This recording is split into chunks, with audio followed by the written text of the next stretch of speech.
Well, welcome. In a couple of lessons ago, we learned about how to add, subtract, and multiply polynomials.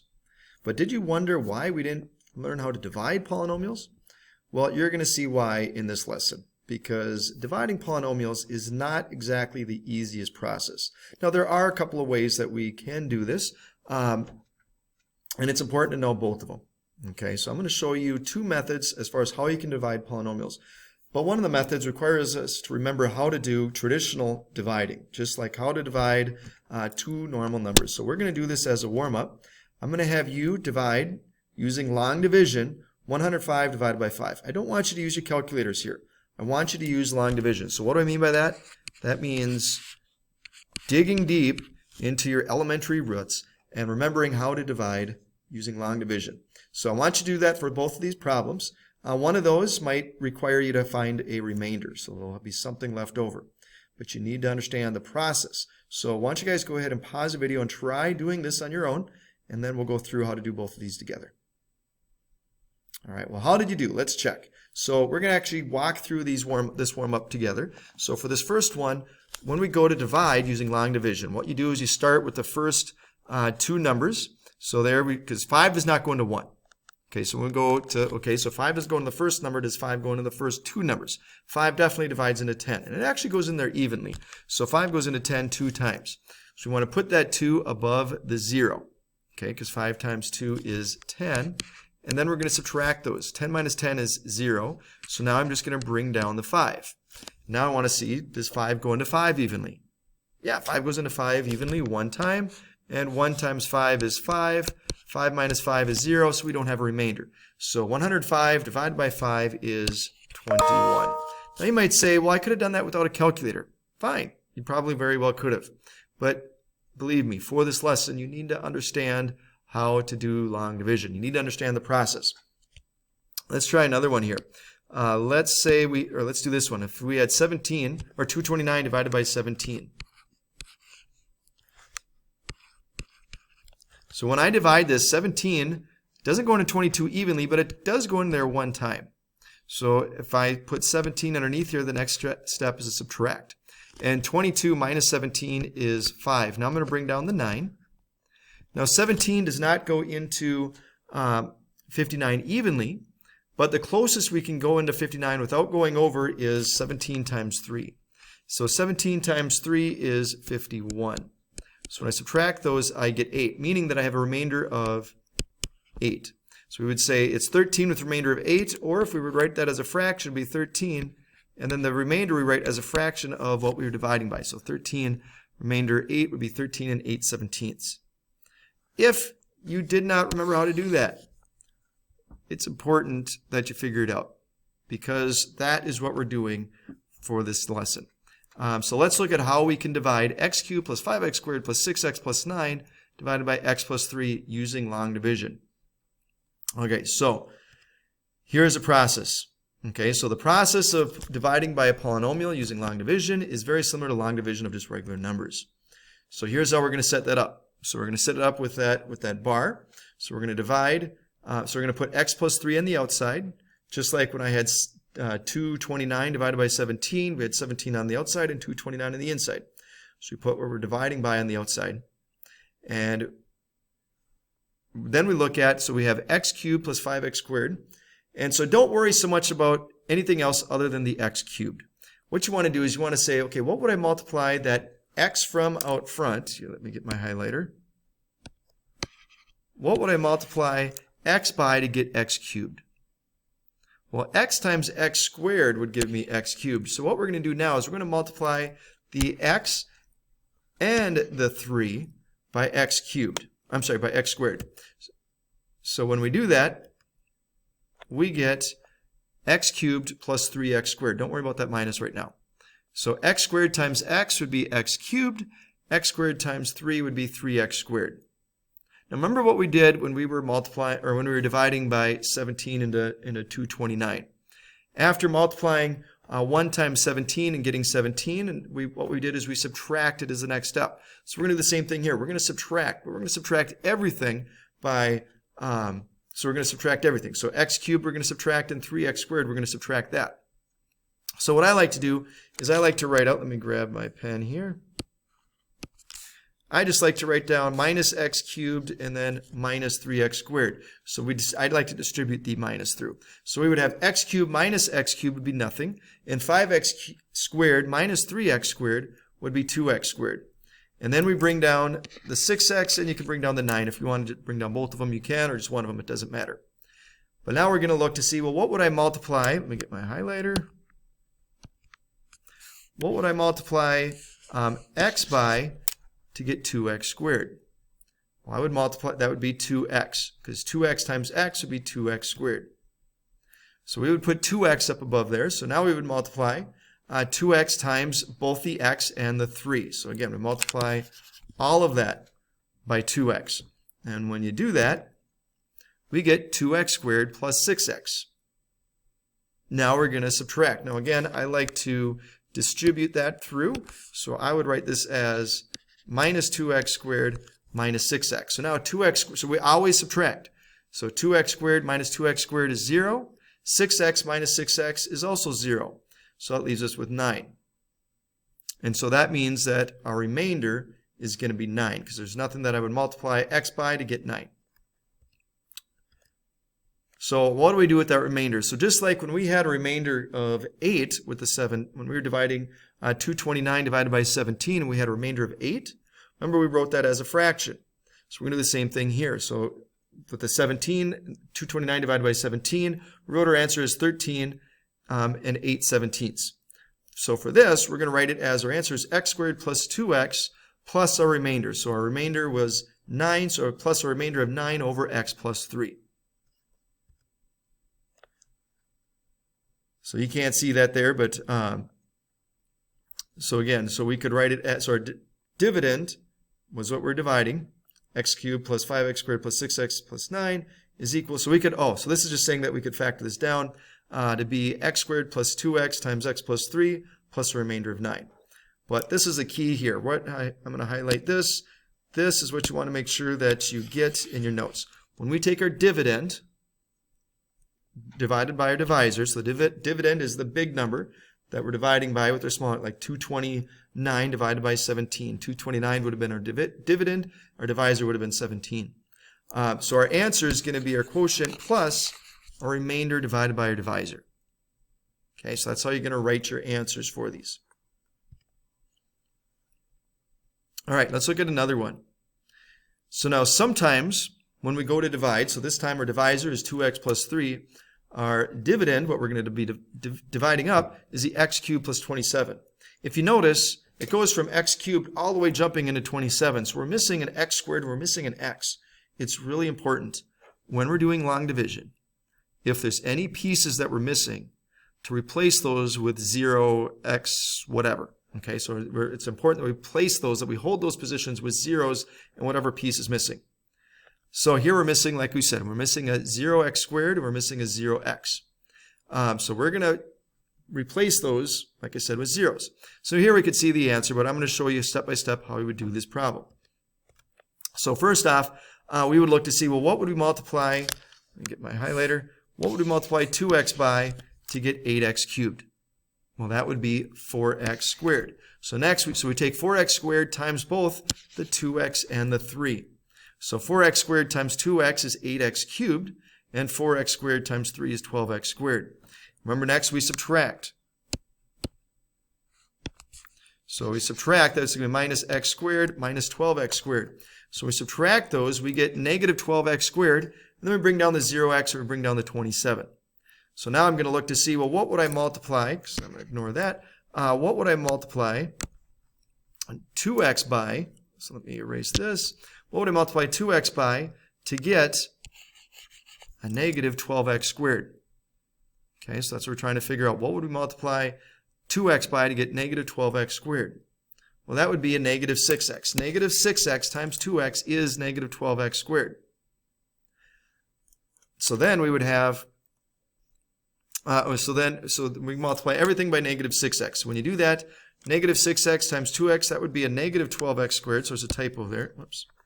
Too many things happening here. Let me get my pen. So that should have been a negative. So negative 6x times 2x would be negative 12x squared. Negative 6x times 3 would be negative 18x. So the next step would be to subtract. Now when we subtract a negative, it's going to become a positive. And then that's going to also become a positive. Okay, so it's really important. When you subtract a negative, those becomes a positive. So when we add those together, negative 12x squared plus 12x squared would be 0. 0x plus 18x would be 18x. And then we bring down the 27. So now we got to figure out, well, what would we multiply 2x by? Let me get my eraser here, my highlighter. We want to figure out what would we multiply 2x by to get 18x? Well, that would be 9. Okay, so we put a 9 there. So now we multiply everything by 9. So 9 times 2x would be 18x. 9 times 3 would be 27. And then our last step is to always subtract. And so when we subtract those, so again, that would be a minus 18x and a minus 27. So 18x minus 18x is 0. 27 minus 27 is 0. A lot of work, I understand. But again, you need to know this process. So when you get your answer, our answer would be, we divide those, would be 4x squared minus 6x plus 9 with no remainders. All right. I want you guys to try one. We're just going to try, I want you to just try one of these. So we're going to, now this time, it's a little different. We're going to have x squared minus 4x plus 3 that's going to go on the outside. So I'll just tell you that you're going to start out like this. We'd have x squared minus 4x plus 3. And our dividend is going to be x cubed minus 6x squared plus 11x minus 6. All right, so the process is still the same. So I want you guys to see if you can't try this one on your own. If you can't, I totally understand. If you just sit there and wait for me to go through it, I'm totally fine with that. But I would like you to at least try it a little bit to see if you can start this one out at least.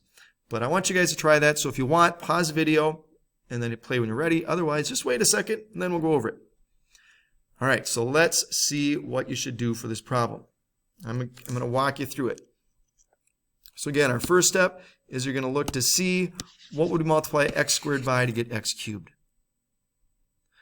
Well, x times x squared would be x cubed. So we're just going to set up an x here. Now we're going to put that x, so it's important to line this up so that way you know when you're done.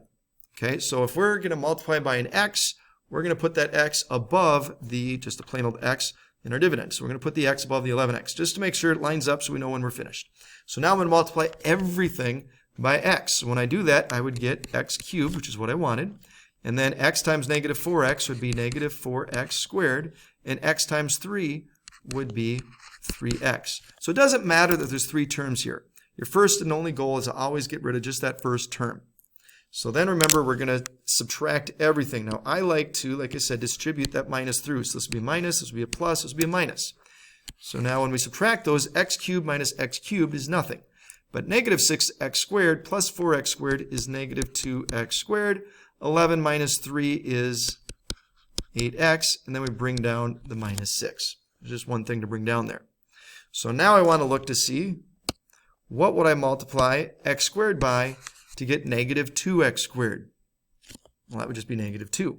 So I am going to write negative 2 here. So what we're going to do is we're going to multiply everything by negative 2. So when we do that, we get negative 2x squared. And then negative 2 times negative 4x would be a plus 8x. And negative 2 times 3 would be negative 6. So remember, our next step is to subtract. Now we want to subtract everything. So now when I subtract a negative, this is going to become plus. Remember, what I'm doing is I'm distributing a negative through. Distribute a negative to everything. So that first term would become a plus. The second term now would become a negative. And the last term, a negative times a negative, would become a positive. And so when we combine those, negative 2x squared plus 2x squared, that's 0. 8x minus 8x is 0. Negative 6 plus 6 is 0. We don't end up with a remainder. So our answer when we divide those is just x minus 2. A long process, I understand. Okay, so we're going to learn a second way of how to divide. Now this way is a lot easier, but it only works when we have 2 terms like this one. X, when our divisor, what we're dividing by, is only 2 terms. So here we have x minus 3, so we can use this method. For the previous one that we were looking at, when we were dividing by 3 terms, Can't use what we call synthetic division. So you have to know how to use long division for certain problems. But if we only have two terms, we can always use what's called synthetic division, which is so simple. So let's see just how simple this can be. So again, it only works when there's two terms. And so the one thing that the book is going to say is we can only do it when our number, the leading coefficient for a divisor is 1. I'm going to actually show you a way that where it works when it's not 1 at the very end. But it is a lot easier though when the leading coefficient of our divisor is 1.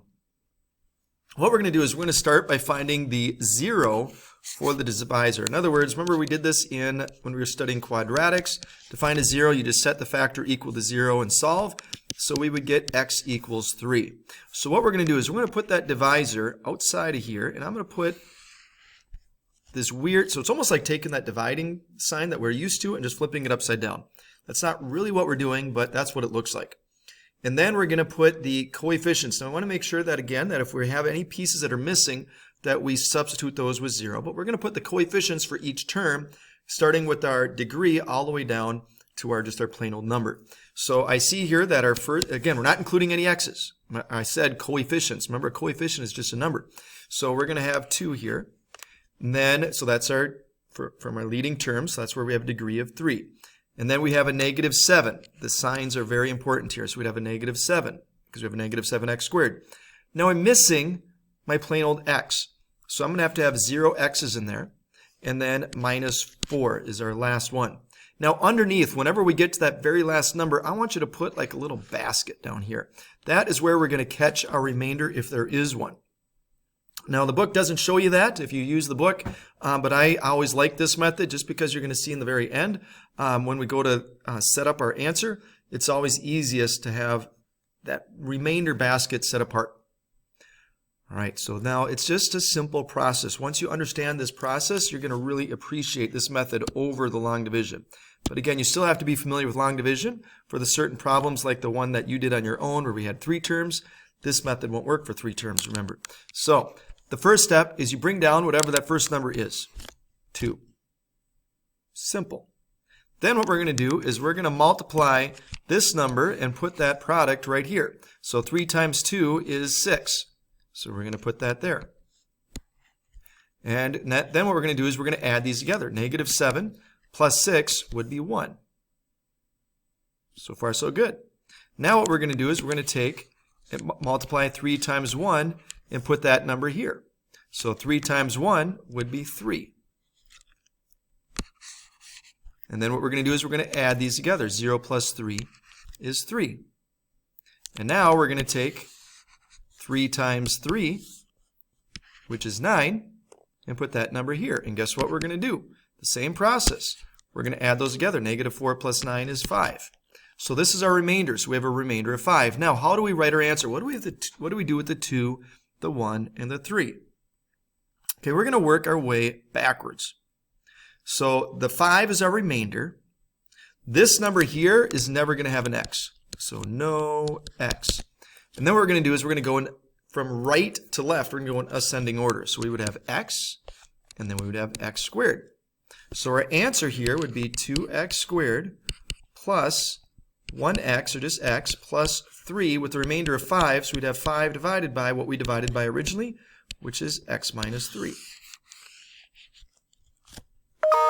See how much simpler that is over long division?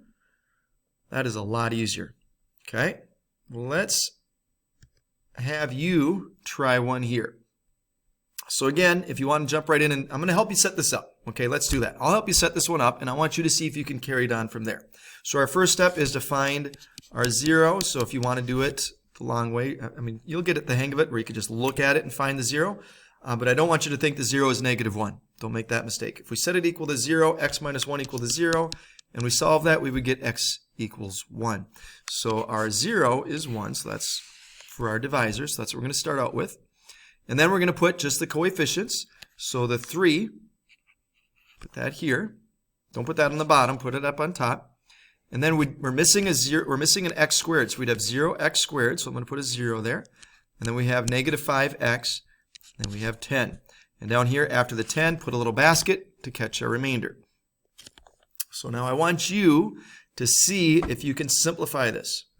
Okay, so go ahead and pause the video, see if you can work this out using synthetic division to get a final answer. So go ahead, pause the video and hit play when you're ready to check to see if you did it correctly. All right, so let's see how you did here. Change my color. All right, so I'm going to bring down the 3. That's your first step. Then we multiply. 1 times 3 is 3.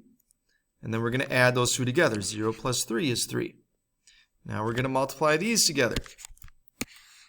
So 1 times 3 is 3 again. Negative 5 plus 3 is negative 2. So now we're going to multiply these together. So 1 times negative 2 is negative 2. 10 plus negative 2 is 8. So then as far as your answer, remember we have a remainder of 8, and then we're going to work our way from left to right. So the negative 2, again, no x is going to go with that. So we're going to start with our x to the left of that term, and then go in ascending order. So this would be x squared. So our answer would be 3x squared. Now that's a positive 3x, so I'm going to put plus 3x minus 2 plus a remainder of 8 divided by our original divisor, which is x minus 1. And there's your final answer. Now, what if, so remember we had that first one. What if we have two terms? Okay, so this has two terms, but we don't have a coefficient of 1 there. We have a coefficient of 2. Then what do? Well, I'm going to show you how to get their answer, okay, if that's the case. What we're going to do is we want this to be 1, so I'm going to divide everything by 1. And when I say everything, I mean everything. And if it doesn't simplify evenly, leave it as a fraction. Okay, so our divisor now is going to be 2 divided by 2 is 1, so we're going to have x plus 3 halves. And over here, we're going to have 4x cubed plus 27. That's what we're going to divide by. So our 0 in this case, if I set x plus 3 halves equal to 0 and solve it, I would get negative 3 halves. Okay, and then we would go and put our numbers in. Now again, we're working with this one. Okay, so this is what we're dividing. So the 4 would be our coefficient that we would put there. Then we're missing a 0x squared. We're missing a 0x, and then we have our 27. Put a basket down here.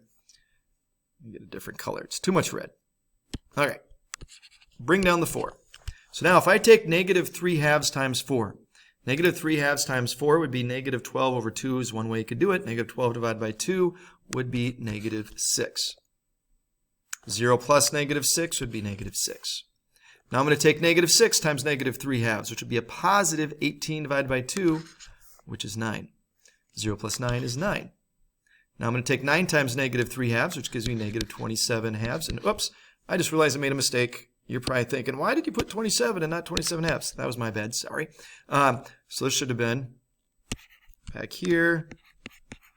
So again, 2 videos in a row where I make mistakes. So we would have 27 halves. So we'd leave that as 27 halves in red. All right, so now going back to what we have in blue. So 9 times negative 3 halves would be negative 27 halves. Now when I add those two together, we would end up getting 0. So we'd have a remainder of 0. So again, this is where we would have no x. Okay, that's just going to stay a 9. But this is going to be an x. This would be an x squared. So our answer would be 4x squared minus 6x plus 9, which is much easier than going through this whole process that we did originally. So again, if you ever end up with where you have two terms, you can always use synthetic division. It's just you want to make sure you divide by whatever this number is, divide everything by that number, and if it's a fraction, leave it as a fraction, but then that way we would have 1x. Okay, so before we use synthetic division, you always have to have 1x, or just a plain old x there. So that's the end of this video for our first lesson in lesson 3.4. So hopefully you have a better understanding of how to divide by polynomials, and we'll practice that more in class.